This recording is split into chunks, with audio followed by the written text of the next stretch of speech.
welcome back. In this video, we're going to have a conversation with my good friend and astrologer, Norma Lachance. Norma's been with us before, and we've spoken about some other videos which I'll put links to as well. But this time we're actually going to be exploring how she uses astrology within her practice. So Norma, welcome. Well, thank you so much for having me back, Alison. Thrilled to be back. We're thrilled to have you. So I'd just like to ask you, what attracted you to astrology in the first place? You know, it really felt like a full circle moment. You know, I did astrology in my bedroom when I was a kid and waited and got the year-long, day by day that my mom would get me for Christmas every year. And, was just kind of secretly doing astrology in my bedroom when I was a kid, kind of like yoga. And now, as I think after my Chiron return, it piqued my interest again. I thought, well, and some encouragement for my kids to just do some studying. I'm a lifelong student and love to learn.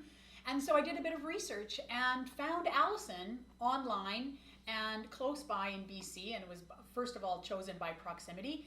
But I think it was probably one of those first classes when you feel seen, when we started looking at my natal chart and you made a few comments and it was like, oh, yes. And things started to resonate. And I thought, there is more to this than just sign, planet, I'm a Leo, I'm a Cancer, whatever that is, for our listeners and our viewers. There's much more there than just the surface conversation about astrology. And that really interests me. Yeah. So now you are a certified astrologer. Could you tell us a little bit about the type of astrology that you offer? So definitely natal chart interpretation and, diving deep into a natal chart. I like to call it the DNA of your life. It is really a map or an indication of, patterns that you may have, and just great conversations with my clients around their natal chart. But also looking at predictive astrology. So looking forward, perhaps on a yearly basis, looking at a solar return chart or the transits that may be affecting your charts. I also do that. I've taken courses in vocational astrology, in relationship astrology.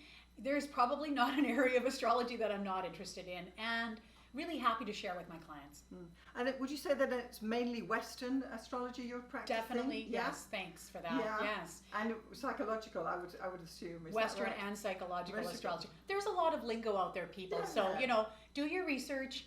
If I may, just, to make a recommendation to your viewers, if you're thinking about hiring an astrologer, find someone with whom you resonate, who speaks to you, where you can have a relationship, because that astrologer-client relationship is so important that you feel comfortable and confident to open yourself up to a chart reading. Excellent. So I'm very excited to be able to share with my viewers that you have two great initiatives going on since you started with your astrology. And the first one is going to be your podcast. And I wonder if you could tell us a little bit about that. Well, again, back to astrology. Uranus in the 6th house. So Uranus ruling astrology. I remember we had a conversation around my moon phase in my natal chart and around Uranus, and realized that astrology on a daily basis is going to be part of my life. So it was more than just studying astrology. I'm a teacher at heart and I love the podcast medium. So I just started a podcast. It's a daily podcast. We look at it's a snapshot of the sky that particular day, and whatever topic is on the forefront. Sometimes I feel like I'm a weather reporter. So we talk about the highlight story for that day, and it's available to everybody. You don't need to have a huge amount of experience. I've got a wide variety of listeners and have gotten some really great feedback, and hoping to increase my listenership. So I really hope that people tune in. Absolutely. So if our viewers wanted to listen into your podcast, where would they go? Well, anywhere where you can find podcasts. So Apple, Anchor, Spotify. These are all places where you can, if you already listen to podcasts, then you know how to download podcasts. And of course, it's called Astrology Today, the number 2 day. 2, my favorite number. We can talk about that later. But it's Astrology Today, all small letters. So yeah, if you just Google that or go on Apple podcasts, you can find it. Fantastic. And then do you have like a back catalogue in the podcast, all the episodes still there, so people are coming in new, they can go back? Like 700 episodes. Whoa. Yeah, at least, as it's almost been 2 and a bit years that I've been doing the podcast every single day. Yeah, So yes, definitely. And you may think, oh, why would I want to look up April 23rd, 2020? But there's some interesting topics in there. I've started doing horoscopes. So at the end of each month, I do horoscopes for the following month. I do a full moon episode every time we have a full moon or eclipses, or when those big moments in astrology come up in the transits, then I deal with it on the podcast, as well as, hey, what's going on today? The other thing I do is you can send me your questions, and sometimes I include it. If you send me some audio, I'll probably like to include that in the podcast. So it's very much a community. I'm trying to build a community of people interested in astrology. Yeah. And would you say then that it's everyday people can understand what you're saying? Absolutely. It's for everyone. Yeah, absolutely. Every man's or every woman's astrology. Definitely. Excellent. And I have listened to Norma's podcast, and it really is excellent to find something that's up to date and because you're talking daily, as well as you've got a lot of ideas about modern Western astrology that people are looking for, that we are interested in. Well, and Alison has been on my podcast. That's what we do as colleagues, is we support each other, and we've had some great chats about solar return charts, Saturn return charts, and hopefully we'll get to do that again sometime. And it's just a great, like I said, a great community. Yeah. Mm-hmm. So I'll probably put the links below this video about those 2 episodes that we mentioned, and the main link to find Norma's podcast. So the other interesting thing that Norma has initiated in her astrology practice is actually a new moon group. And Norma, I'd love you to tell us a little bit about this, because we all know about the moon, but you've got a new moon group. Well, we do. It was what we did was, you and I started that. We had a workshop back in 2018, and Alison's trying to. She's like, "Oh yeah, we did," and it was very impactful for me. I'm Sun in Cancer, and so I'm very connected to the moon. Moon rules Cancer, and so for me, I am very connected to it. As a side note, I'm also a daily yoga practitioner, and it is based on the moon. And so I do have this connection to the moon. And in the workshop, you talked about new moon wishing. And from that idea, what I started doing is, on a monthly basis, we meet on the new moon or slightly before the new moon, and we set intentions. And it's grown into this fantastic little conversation for, anywhere from 10 to 15 people. And can we be thankful for COVID? There are a few things we can be thankful for. All on Zoom. Everyone is welcome. There's no charge, and it's a very supportive group where we look at charts, and it's another opportunity to learn more. As a teacher, I just think it's so important that you understand your own chart and take the time to understand it. And from that, you will learn more about astrology through your chart. And this is what the new moon group is about, is finding out where is the new moon. We've looked at a couple of eclipses, obviously. Yes. It's a great conversation. Yeah. So again, would you say that people who would like to be interested in joining your new moon group, if they don't know anything about astrology, is this a place where they will be welcome? Absolutely. It's no different than, you hear it all the time about yoga classes. Oh, I can't do yoga, I'm not flexible. Well, that's why you go to yoga. Oh, I can't go to the new moon group, I don't know anything about astrology. Well, you come to the new moon group, or whatever group of astrologers or astrology enthusiasts that are near you. The reason you go is so you can learn more. And so yes, absolutely, everybody is welcome. Okay, so how often is the new moon group having an event? Well, shockingly, it's once a month. Oh, what? You tell. It's on the new moon. Somebody said to me, "Well, when is the new moon?" I'm like, "It's once a month." It might be an obvious question, but yes. No, it's good. No silly questions. We love all those questions. If you are interested in the new moon group, hopefully we'll put a link to it. Yes. The dates are already set. It's always 6:30 p.m. Pacific Daylight Time. Okay. I've had people from as far as Brazil and London join us, so it's a great conversation and fun to see people around the world. And it was a great way to connect people during COVID, as we all felt very isolated. And I'm just going to keep it going. Yeah. And you said earlier that you feel that you resonate with the moon. Would you say that of all the planets in your chart that you resonate with the moon more, or is it just one of those that's up there? It's definitely near the top. That's a great question. Yeah. I have Mercury in Gemini in the 3rd house, and that is just like the trifecta of information and communication. So it's no surprise that I'm a teacher. I find Mercury speaks to me very strongly as well. Okay, so that will of course support your ability to do the podcast and do the new moon group. I hope so. And communicate over Zoom and so on. Yeah, this is super interesting. So I certainly will put the link below, and if you're interested in joining Norma's new moon group, you need to go to the link, let you know they're coming. Please. And beforehand, and then you can get on there and see all the exciting stuff that Norma's talking about in her New Moon group. So Norma, could you tell us a little bit about if one of our viewers would like to have an astrological consultation with you, what can they expect from you? Well, usually the consultation, a natal consultation, for example, anywhere from 60 to 90 minutes. I have been doing them over Zoom because that is our reality. I tape it so they get to look at it later if they have more questions. I cast the chart, obviously. That's also included. And it is, it's a great conversation. The natal interpretation is more of a high level, general look at your natal chart. I also like for my clients to ask me specific questions. Yeah. So perhaps, what's happening in my marriage, or will I get married, or how much money am I going to make this year? Okay, maybe should I buy a lottery ticket? Yeah, I don't do that. But just those questions that are on top of mind. Generally, I find clients find an astrologer when they have a question or when they have something going on in their life that they want more clarity.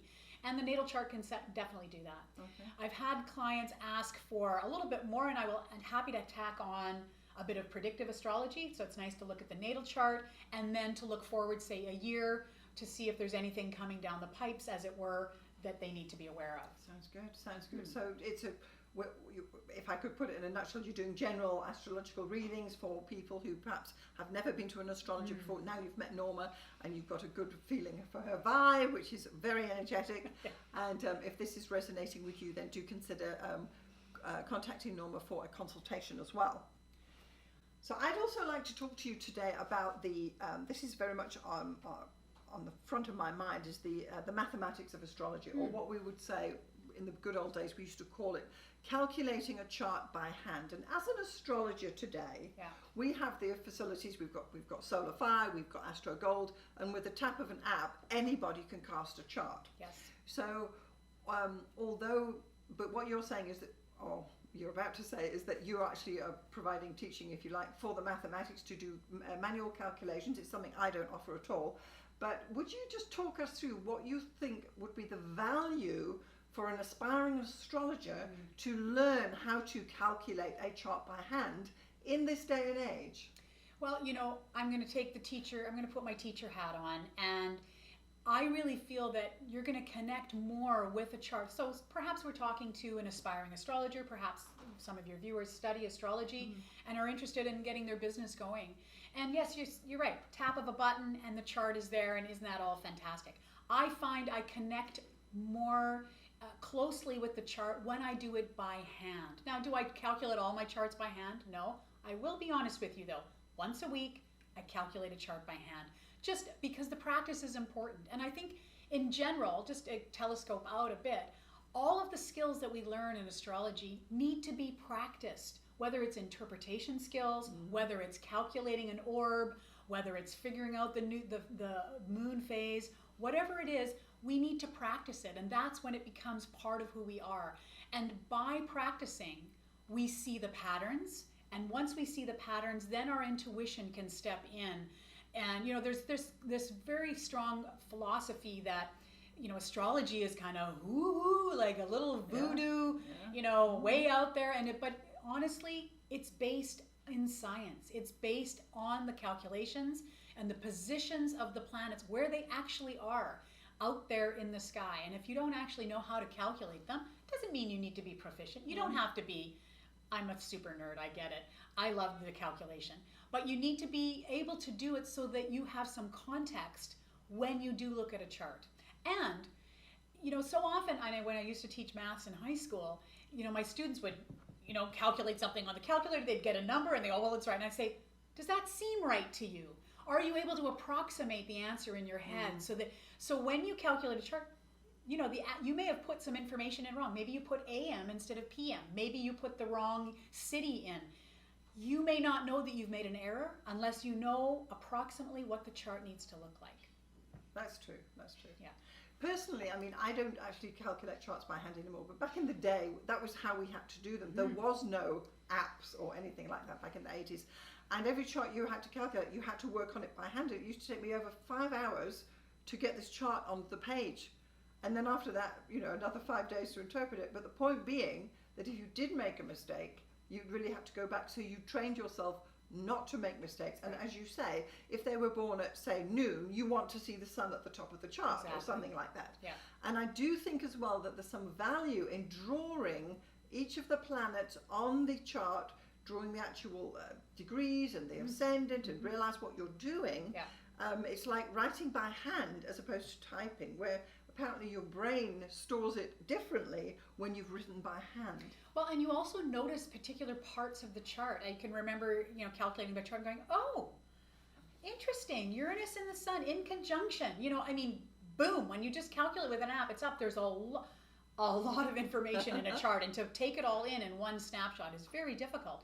But if you're taking your time and calculating it by hand, you go, oh, these two planets are right beside each other. Interesting. I'm going to note that. And you may or may not see that when you use an app. Yes, that's true. I also think it's important to at least go through the process, learn how to calculate a chart by hand. Then you really appreciate the app. Yes. You don't have the 5 hours. You learn to appreciate you everything that goes into creating a chart. Yes. I think that's really important as well. Interesting. So then again, if people are, viewers are interested in maybe taking a couple of classes about how to do the maths, you offer that, and we can definitely put a link through for that below. Sure. If you are interested in leveling up your astrological skills, learning a little bit more about behind the scenes, what's going on, how these things come to be in a chart, then certainly consider taking a couple of classes with Norma to do these calculations and understand, where they come from.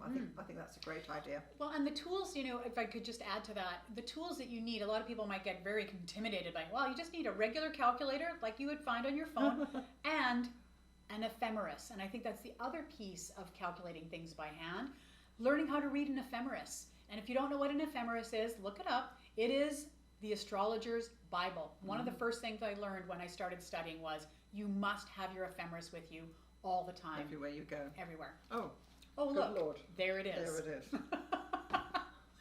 Put your hand on it. Okay. Excellent.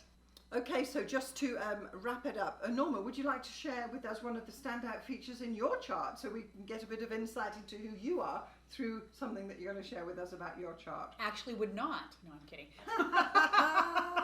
Yeah. No one likes to look at their own chart. I have several T-squares in my chart. And some may say T-squares are a dime a dozen. I like to say these are what get you off the couch and poke you in the ribs.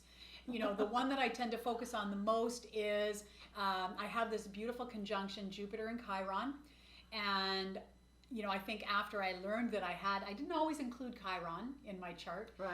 but I started to, after I learned about the planet Chiron and seeing that it was very closely conjunct with my Jupiter, and this is where my teaching comes from. This is why almost everything that I learn, the first thing I want to do is how can I teach this? How can I share this with others? How can I mentor? How can I support other people? And that is that very strong Jupiter conjunction with Chiron. Now that's opposite Pluto in my chart and the focal planet being Mercury. So who's surprised that Norma's a teacher? Nobody. Right. And that is, I would say, one of the driving forces of my life. Interesting. Yeah. T-squares, yeah. It is a super powerful measure aspect pattern, yeah. Thank you for sharing that with us. So I just want to say a great thanks to Norma for popping by, for sharing her information with us, for letting us know about her New Moon group and her podcast, which are super interesting, and if certainly the maths as well. And if any of those things interest you, do consider reaching out to Norma and finding out more information so that you can round out your astrology knowledge as well. So Norma, thank you so much for travelling all the way to our studio to come and visit with us. Thank you so much. Well, and this has just been a thrill, and always happy to support. And thank you so much for having me. It's a pleasure. Thank you.